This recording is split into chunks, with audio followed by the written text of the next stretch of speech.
ખવડાયું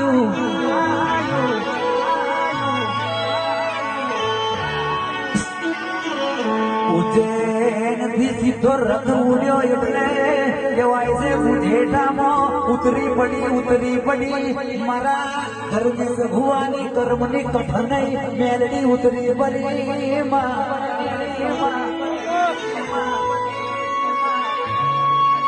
કહેવાય છે આશીષભાઈ તમે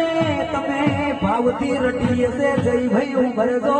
જગતમાં તમારા આયેલા વિઘ્ન જો જોફે મેલીને કરીએ ના મેળી આવું તો હું તમારી મેરડી ના કહેવાય આવજે મારી વીરાની વાજન આવજે રોમ પ્રભુ મારા